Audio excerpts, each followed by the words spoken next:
자, 이번 시간부터는 이제 우리가 P 제어, I 제어, 뭐 D 제어에서 이제 PID 제어에 대해서 배울 텐데, 이제 그 전에 우리가 몇 가지 이제 알아야 될 용어들이 있어요. 그래서 우리가 한번 거기에 대해서 짚고 넘어가려고 그래요. 자, 우선 여러분들이 이제 많이 나오는 이제 용어가 이제 과도응답, 트랜지언트 리스판스라고 하는 이제 과도응답, 뭐 과도 상태 이런 얘기를 많이 할 텐데, 과도응답이라고 하는 것은 어떤 임작에 대해서, 그죠? 시간에 대해 변하는 임작에 대해서 출력이 이제 정상 상태에 다다를 때까지 이제 경과 상황을 우리가 이제 과도응답이라고 하는데, 여기에 사용되는 임력은 뭐 여러 가지가 있을 수가 있어요. 있지만 뭐 임펄스라든지 뭐 계단 임력이라든지 아니면 뭐 비례하는 직선 임력이라든지 여러 가지가 있겠지만, 주로 이제 우리가 이제 단위 계단 임력을 많이 써요. 그래서 이제 단위 계단의 임력에 대한 이제 출력의 변화, 그죠? 정상 상태에 이르기까지의 변화를 우리가 이제 과도응답이라고 얘기를 해요. 그래서 예를 들어서 우리가 가장 흔히 우리가 모터 같은 경우 이제 RL 회로잖아요, 그죠? RL 회로의 과도응답은 어때요? 우리 미분 방정식 풀었을 때, 자, 어떤 이런 회로잖아요, 그죠? 이게 뭐 진우저항 벌고 여기에 뭐 스위치를 달았을 때 입력이 이제 이렇게 입력을 주면은, 요 양단에 걸리는 이제 전압은 이렇게 변하잖아요, 그죠? 이게 가동답이에요. 그래서 정상 상태에 도달하기까지 중간에 이런 식으로 이제 변하잖아요, 그죠? 과동 대비하는 것처럼 우리가 일반적으로는 뭐 저렇게 던져 중계하는 경우도 있지만, 우리가 이제 우리 RLC에서 봤던 것처럼 이렇게 뭐 오실레이션을 한다든지 진동이 있다든지 뭐 이런 경우도 있어요. 그래서 일반적으로 우리가 이런 식의 일반적으로는 이런 뭐 다양한 형태를 보이게 되는데, 일단 이렇게 스무스하게 변하는 경우 우리가 제어계가 이제 뭐 안정됐다 라고 얘기를 해요. 그래서 이렇게 진동하는 경우는, 그러니까 오실레이션이 있죠. 그런 경우는 좀 불안정하다. 그래서 뭐 안정성이 별로 좋지 않다라는 이제 얘기를 하죠. 그래서 우리가 이제 기준, 이게 여러분들이 이제 정사 상태 값이에요. 기준 위치라고 하는 게. 그래서 제어기에서는 우리 뭐 RL 회로에서는 이제 뭐 정사 상태 값이라고 하고, 제어기에서는 기준 위치, 그죠? 우리가 원하는 값, 우리가 설정한 값. 그래서 위치라든지 속도라든지 이 값을 우리가 설정을 하면은 충분히 오랜 시간이 지나면은 설정 값에 근접하겠죠, 그죠? 그래서 뭐 정상 상태, 결국엔 이제 정상 상태가 되는 건데, 뭐 그런 의미예요, 기준 위치라는 거는. 그래서 설정을 하면은, 자, 요 회로 같은 경우 이제 진동을 하면서 정상 상태에 천천히 이제 접근을 하겠죠. 이 경우는 그냥 증가하면서 접근을 해요. 그래서 이 어떤 경우든지 이제 플러스 마이너스 5%가 기준이에요. 그래서 이 기준 마이너스 5%에 이제 안 내부에 이제 들었을 때 우리가 이것은 이제 정상 상태에 이제 들어갔다 이런 식으로 표현을 해요. 플러스 마이너스 5%일 때. 그래서 그때까지 도달하는 시간을 이제 세틀링 타임, 뭐 세팅 타임 이런 식으로 얘기하는데, 이 그림에서는 요 B 같은 지역이 B 같은 경우가 더 빨리 도달하죠, 그죠? 그래서 이렇게 안정된 제어계가 더 빨리 도달을 하게 돼요. 더 빠르다, 즉 응답 속도가 더 빠르다, 뭐 이런 식으로 얘기를 할 수가 있어요. 그래서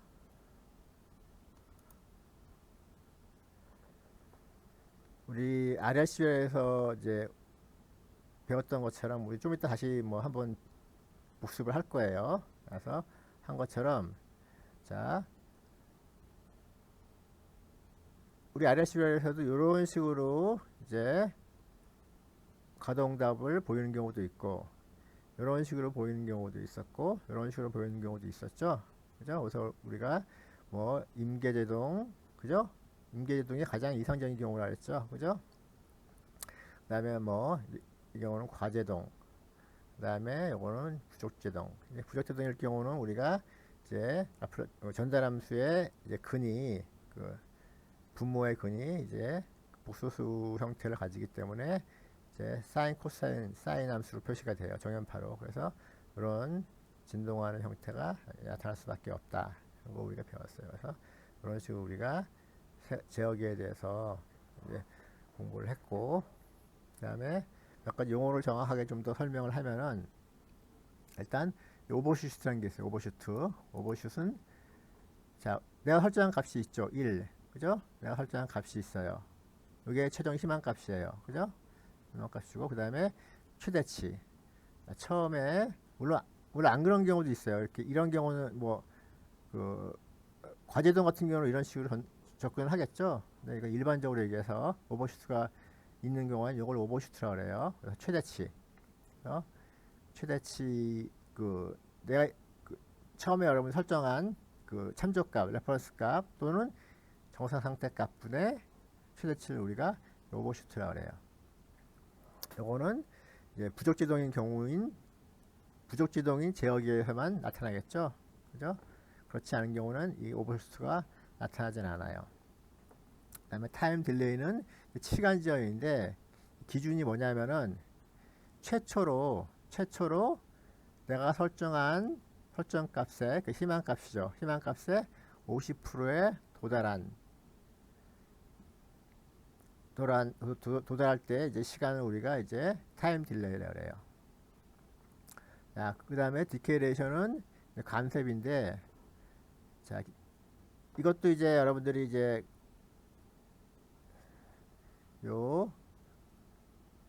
여러분들이 나중에 좀 다시 하겠지만 이런 식으로 여러분들이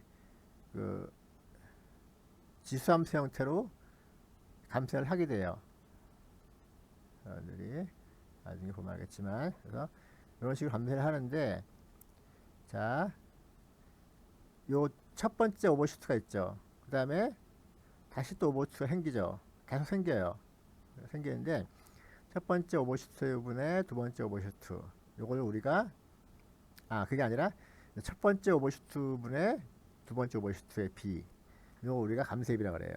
점점 줄어들죠. 그죠? 우리가 디케이 레이셔 감쇄비라고 그래요. 그 다음에 라이즈 타임은 상승 시간은 자, 요 제어의 값이 출력 값이 0.1, 내가 설정한 희망 값이 0.1에서부터 0.9까지, 즉 10%에 도달했을 때 시간부터 90%에 도달할 때까지의 시간, 이거 우리가 라이즈 타임이라고 해요. 상승 시간.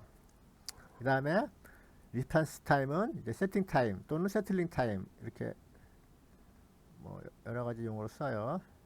그래서 이거는 출력이 정상 상태, 즉 희망 값에 플러스 마이너스 5% 이내로 정착되는 시간. 이제 이 안에 들어가면 더 이상 이렇게 뭐 삐죽 나오든가 이런 게 없겠죠. 그죠? 그래서 그 값을 우리가 이제 세틀링 타임, 뭐 세팅 타임, 리스판스 타임 이렇게 얘기를 해요. 자, 알겠죠? 그럼 자, 이런 이제 우리가 용어를 우리가 다 알고 있으니까 다음 제어기에 대해서 한번 공부를 해봅시다. 자, 우선 우리가 모터의 전달함수는 이렇게 주어져요. 그죠? 전달함수는 이렇게 주어져요. 자, 그 다음에 우리가 피드백 제어기를 구성을 해서 이제 이 모터를 제어를 할 건데, 자, 어떻게 하냐면은 일단 속도부터 해봅시다. 각속도죠, 여기서는. 그죠? 각속도를 우리가 제어를 하는 거예요. 그래서 내가 설정한 값 있죠? 뭐 예를 들어서 1000rpm으로 회전을 시키고 싶어요. 일정하게. 그러면은 여러분들이 거기에 해당하는 그 각속도에 해당하는 전압값을 여러분들이 여기다가 입력으로 줘요. 그래서 예를 들어서 이 각속도는 뭐 모터에서 회전 속도가 뭐 0rpm부터 1000rpm까지 조절하고 싶다. 그러면은 0rpm부터 1000rpm까지 이거는 이제 개인인데 요 개인은 그냥 단위만 변환한다 이렇게 생각하면 돼요. 그냥 1이라고 생각하면 돼요, 사실은. 그래서 0부터 1000rpm이다. 그러면은 여기서부터 0부터 뭐 10V다. 뭐 이런 식으로 여러분들이 설정을 하는 거예요. 그거는 임의대로. 그래서 그냥 단순히 이제 RPM을 회전 속도이죠, 그죠? RPM을 또는 뭐 라디안 퍼 세크나 그거를 이제 전압으로 이제 바꿔주는 그런 하나의 가상적인 블락이라 이렇게 생각을 하면 돼요. 그냥 간단하게. 그래서 이런 식으로 여러분들이 그다음 제어기를 이제 구성을 할 수가 있어요. 그래서 피드백이 오면은 내가 설정한 값이 있죠. 회전수에 해당하는 전압값. 그 다음에 지금 회전하고 있는 현재 회전 속도의 전압값. 현재 회전 속도가 이 블락으로 들어가면은 전압으로 변돼서 나와요. 그죠? 나오면은 그 차이를 우리가 증폭을 해요. 게인이죠, 게인. 그래서 비례, 요 오차에 비례한다. 그래서 이제 비례 제어란 말을 쓰는 거예요. P. 프로포셔널이라는 뜻이에요. 비례하는. 그죠? 거기다가 그 오차에다가 어떤 상수값을 곱해서 다시 모터에 이제 구동 회로에 이제 집어넣는 거예요. 그죠? 이런 형태의 제어기를 우리가 이제 비례 제어 이렇게 하는 거예요. 그 다음에 이제가 우리가 위치 제어, 그죠? 모터에서는 위치가 이제 각도에 해당하는 거죠. 각도. 각도는 뭐예요? 그냥 속도를 어떻게 해요? 속도를 그냥 적분하면 되죠. 적분하면 돼요. 그래서 여기다 그냥 적분하는 거는 라플라스 변환이 이제 s분의 1이잖아요. 그래서 그렇게만 넣어주면 돼요. 우리 지난 시간에 했었죠. 그죠? 자, 그 다음에 자, 여기서 우리가 회전 속도를 우리가 이건 뭐냐면은 우리가 여기에 있는 회전 속도 있죠. 회전 속도를 전압으로 바꿔주는 타코 제네레이터예요. 그래서 그냥 요 하드웨어 상으로는 타코 제네레이터인데 그냥 여러분들은 단위만 그냥 바꿔주는 회전수를 전압으로 바꿔주는 그런 블락이다. 이렇게 가상적으로 그냥 간단하게 생각하면 돼요. 자, 그러면 우리가 지난 시간에 자, 이게 모터의 전달함수죠. 모터의 전달함수예요. 그럼 지난 시간에 KS는 뭐 이렇게 주어지고, 그죠? 그 다음에 모터의 기계적 시정수, 모터의 시정수는 이렇게 주어진다고 배웠죠? 그래서 우리가 과제도 했잖아요. 그죠? 네, 이렇게 주어져요. 자, 그러면은 우리가 요 피드백 회로를 단순화할 수 있죠. 그죠? 요 각각의 블럭을 이건 직렬 블럭이니까 곱하고 우리 다 배웠죠?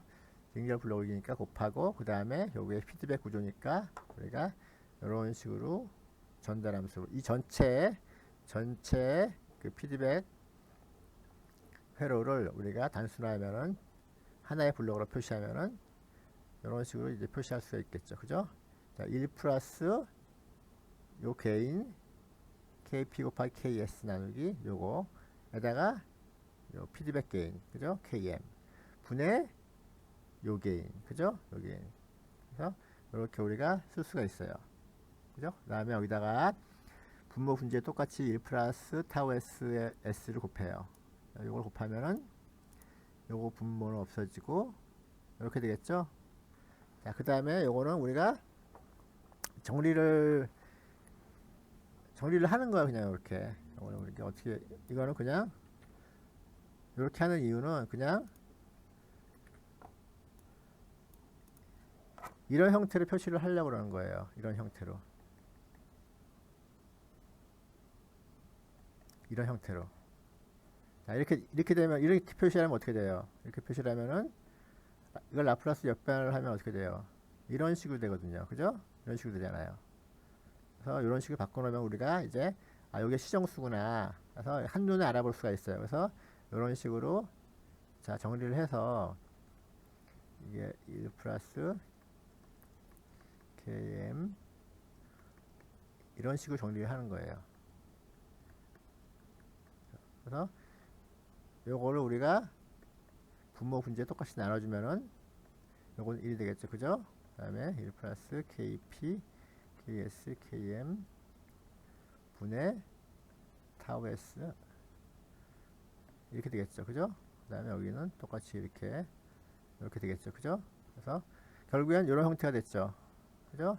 아, 그럼 요게 이제 새로운 저 피드백 시스템 전체 시스템, 그죠? 전체 시스템의 시정수가 되겠구나라는 걸 여러분들이 한눈에 알아볼 수가 있죠. 그래서 요 부분이 요 전체 시스템, 그죠? 이걸 단순화했을 때, 즉 이걸 하나의 블록으로 표시했을 때 시정수예요, 이게. 그죠? 요거는 이제 개인이 되겠죠. 그죠? 그래서 여러분들이 이렇게 한눈에 알아볼 수 있게끔 이렇게 정리를 해주면은 이제 편해요. 그래서 요런 회로 제어기에서 각속도, 그죠? 각속도를 제어하는 속도 제어기에서 속도 제어를 이제 P 제어로 하는 이런 제어기에서 전달 함수는 회로 전달 함수는 이렇게 주어진다. 그죠? 간단하게 얻을 수가 있어요. 그죠? 그래서 우선 요걸 한번 우리가 한번 계단 입력에 대해서, 그죠? 유니폼 이런 입력 있죠? 계단 입력에 대해서 우리가 한번 어떻게 되는지 한번 봅시다. 자, 우선 최종값 정리라는 게 있어요. 이거는 우리가 이제 안 배운 건데, 우리가 정어상 상태죠. 요게 어떤 함수, 그죠? 내가 알고자 하는 함수예요, 이게. 그죠? 여기서는 뭐예요? 속도죠? 각속도죠, 각속도. 각속도가 t가 무한대로 갈 때의 값. 이게 무슨 얘기예요, 결국에는? 이게 각속도의 정상 상태 값이죠, 그죠? t가 무한대로 갈 때, 아주 오랜 시간이 흐른 후의 값이니까. 그래서 그거는, 자, 우리가 요 원래 함수의 라플라스 변환을 알면은 그 라플라스 변환에다가 s를 곱한 거에다가 s를 0으로 이제 s가 0으로 갈 때 극한값이랑 같다는 게 이제 최종값 정리예요. 라플라스 변환에서. 여러분들 요 식을 이용해서 우리가 이제 굳이 라플라스 변환을 역변환을 하지 않고도, 즉 ft를 구하지 않고도 전달함수만 알면 이걸 구할 수가 있어요. 이 정리를 이용해서. 자, 그러면 우리가 이 복잡한 라플라스 역변환을 안 하고 하지 않고도, 자, 우리가 각속도의 정상 상태 값을 알 수가 있어요. 그죠? 자, 그러면은 요 ft 대신에 ft가 이제 오메가 t죠. 그죠? 그 다음에 fs는 우리가 바로 전에 구한 요 값이죠. 그죠? 요 값. 전달함수. 그죠? 그러면 이렇게 우리가 요거를 이용해서, 근데 입력이 뭐예요? vr이. 요게 뭐예요? 요 분모가 유닛 스텝 펑션이죠. 그죠? 단위 계단 함수. 단위 계단 함수의 라플라스 변화는 뭐죠? s분의 1이죠? 그러면 이 s분의 1을 곱해요. 그죠? 곱하면 요 부분이 요게 되는 거예요. 요 fs. 그러면은 우리가, 자, 오메가 t의 정상 상태 값은 우리가 오메가 s, 그죠? 오메가 s 값의 라플라스 변환, 그죠? 요거의 라플라스 변환이죠, 그죠? 여기다가 이제 단위계단 입력 곱한 거에다 s를 곱한 거에다가 이제 s가 0으로 갈 때 극한 값을 구하면 되겠죠. 근데 오메가 s가 뭐예요? 오메가 s는 앞에 주어진 대로 이렇게 넣어주면 되겠죠. 자, 요거를 넣어주고 그 다음에 여기다가 VRS가 S분의 1이니까 이렇게 곱해지겠죠. 그죠? 이렇게 곱해져요. S분의 1. 그래서 결국에는 S랑 S분의 1이 없어지니까 요것만 남겠죠. 그죠? 이렇게 돼요. 그죠? 그래요. 그래서 요거는 S가 0으로 가면 요 부분이 0이 되죠? 그게 뭐만 남아요? 결국에는 요 분자만 남을 거예요. 그죠? 자, 분자가 남는데, 자, 이거는 우리가 KP, KS 다, 이 상수는 다 이제 양수예요. 그죠? 양수기 때문에 1 플러스 어떤 수분의 어떤 수 하면은 항상 어때요? 항상 1보다 작아요. 그죠? 1보다 작을 수밖에 없어요. 이렇게 우리가 표현을 하기 때문에. 그래서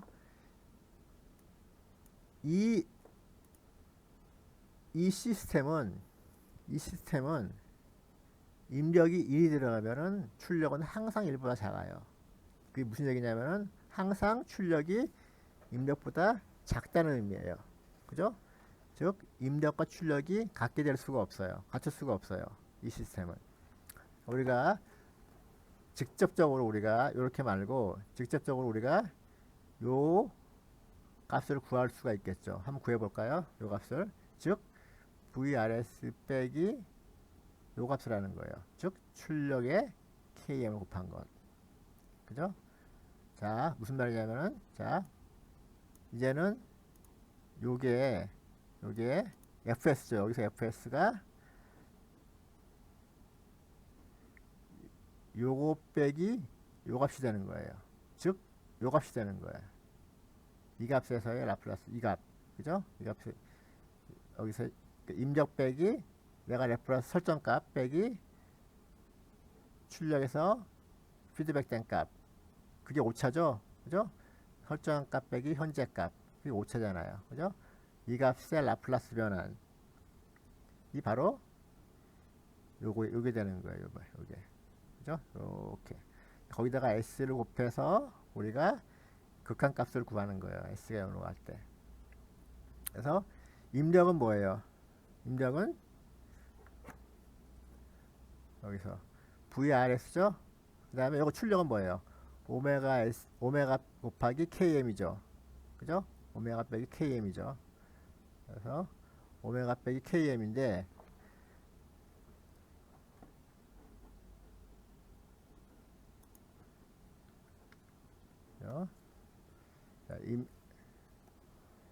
자,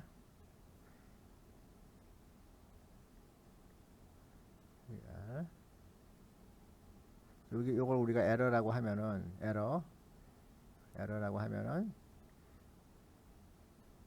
출력에서 KM이잖아요, 그죠? 출력이 이제 오메가 S잖아요, 그죠? 오메가 S. 요 값은 에러는 뭐냐면은 VR 빼기 오메가잖아요. 아, KM 오메가잖아요, 그죠? 그래서 우리가 VR 곱하기 1 마이너스 KM VR분의 오메가 이렇게 쓴 거예요, 그죠? 자, 그럼 우리가 왜 이렇게 쓰냐면은 우리가 좀 계산하기 쉽게끔, 그죠? 요걸 우리가 알고 있잖아요, 이미, 그죠? 알고 있으니까 요걸 우리가 여기다가 우리가 요것만 대입하면 되죠. 대입하면 결국 뭐야? 1 마이너스 KM 1 마이너스 KM 곱하기 요건데 보니까 어때요?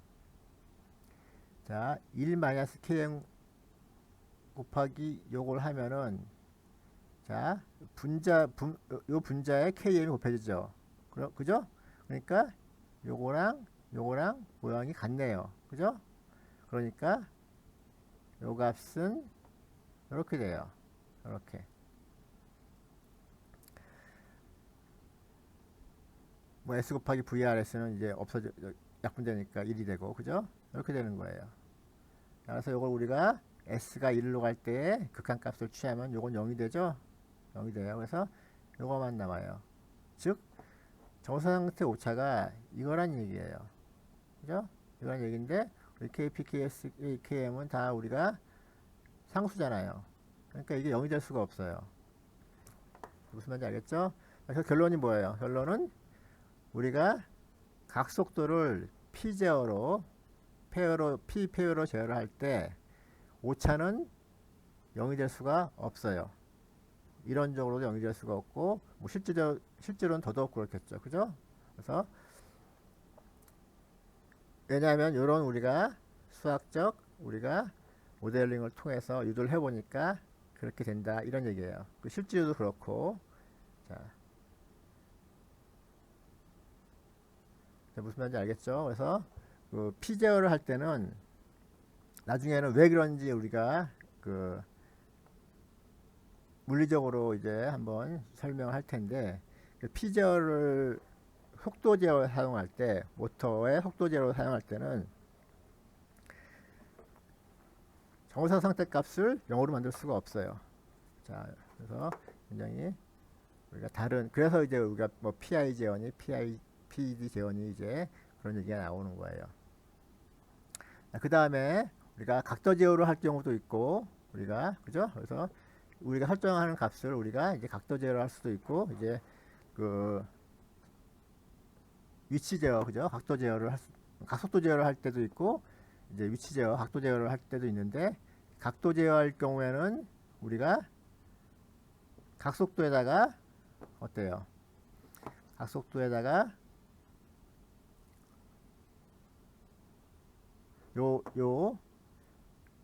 그 전달함수가 어떻게 되죠? 위치 제어할 때 전달함수는 각속도를 그냥 미분한 저기 적분한 게 각도죠. 그죠? 자, 각속도는 각도를 미분한 거잖아요. 그죠? 그러니까 각도는 이제 각속도를 이제 적분한 게 되겠죠. 그래서 라플라스 변화는 어떻게 돼요? 적분의 라플라스 변화는 이제 s분의 1이죠. s분의 1. 어떤 함수에 이제 이런 식으로 되겠죠. 그죠? 이런 식으로 되겠죠. 그래서 우리가 각속도 제어에 대해서 우리가 전달함수를 우리가 알고 있죠. 그러면 우리가 각도에 대한 전달함수도 아주 쉽게 구할 수가 있어요. 자, 그래서 우리가 다음 시간에는 이제 각도에 대한 그 피제어 특성을 한번 공부를 해봅시다.